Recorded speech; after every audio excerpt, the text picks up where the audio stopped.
Shalom les Koulam. Alors Baruch Hashem, après cette interruption de la fête de Pessah, on reprend le Shiur, Leilou Nishmat, le Rav Dan Yehuda ben Eliyahu Vesimcha Betor She'ar Metei Israël. Alors voilà, on va commencer aujourd'hui, Bezrat Hashem, dans le cadre de la Melacha de Dash, ce qu'on appelle Srita, le fait de presser des fruits. La Melacha de presser des fruits fait partie de la Melacha de Dash. On avait expliqué la fois dernière que Dash, c'était battre le blé. C'était le fait de sortir le grain de son écorce. De la même manière qu'on n'a pas le droit de sortir le grain de son écorce, c'est la Melacha de Dash, on n'a pas le droit également de sortir le liquide du fruit. Si je presse un fruit, je sors le liquide, le jus du fruit, et c'est interdit par la Torah. Mais là, nos sages nous expliquent qu'il existe 3 sortes de fruits. Premièrement, il y a ce qu'on appelle Zetim va'anavim, les olives et les raisins. Les olives et les raisins, le jus qui en ressort, c'est un jus qui est important, d'accord, l'huile, le vin. Donc, dans ce cas-là, celui qui va presser des olives ou des raisins Shabbat, il enfreint un interdit de la Torah.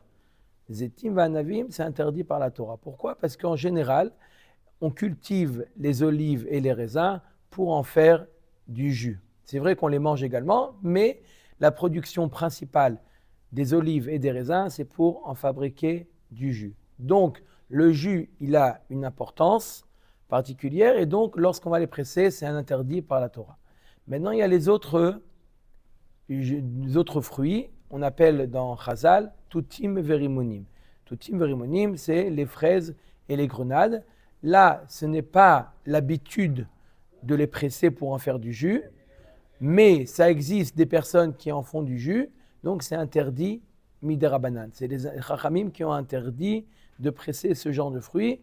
Et à l'époque de la Gemara, il y avait une 3e catégorie, c'était les fruits bichlal qui n'étaient pas destinés à en faire du jus. Dans ce cas-là, c'était permis de presser ces fruits. Aujourd'hui, il n'y a pas vraiment de fruits qu'on n'utilise pas pour en faire du jus. On fait du jus de n'importe quel fruit. Donc, tous les fruits sont interdits d'être pressés, au moins midérabanan. Minatora, il faut que ça soit le rov, la majorité de la production qui va pour en faire du jus. Mais si ce n'est pas la majorité qui va pour en faire du jus, on en fait du jus, c'est interdit midérabanan. Alors, il faut savoir, quoi qu'il en soit, deoraita ou derabanan, la chose est interdite. Pourquoi on fait une différence entre deoraita et derabanan si de toute manière c'est interdit? Le din, il est qu'il y a des choses, lorsqu'ils sont interdits minatora, on n'aura pas le droit de le faire. Par contre, quand c'est interdit que midérabanan, on a le droit. Souvent dans Amir al Goy, le fait de demander à un goy, dans certains cas c'est permis. Ou si c'est pour un malade, lorsque c'est un Issour minatora, on ne va pas permettre, mais lorsque c'est un Issour derabanan, on va permettre. Donc c'est très important dans Ilchot Shabbat de faire la distinction entre un Issour minatora et un Issour derabanan.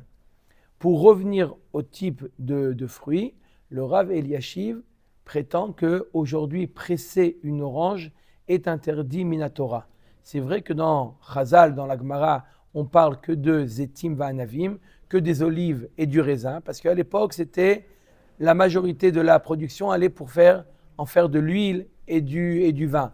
Mais aujourd'hui, les oranges aussi sont destinées, la majorité de la production aujourd'hui, c'est pour en faire du jus. Donc l'avis du Rav Eliashiv, c'est qu'aujourd'hui, presser une orange, c'est interdit minatora. Par contre, les autres fruits, presser une grenade, c'est que midérabanan. Donc comme on a dit, par exemple, un malade, d'accord, même s'il n'y a pas de sakana, il n'y a pas de danger, mais un malade qui aurait besoin de prendre un jus d'orange, ça serait un problème, selon le Rav Eliashiv, de lui presser un jus d'orange. Par contre, de lui presser un jus de grenade, puisque presser la grenade est interdit que midérabanan, cela sera permis. Kol Tov.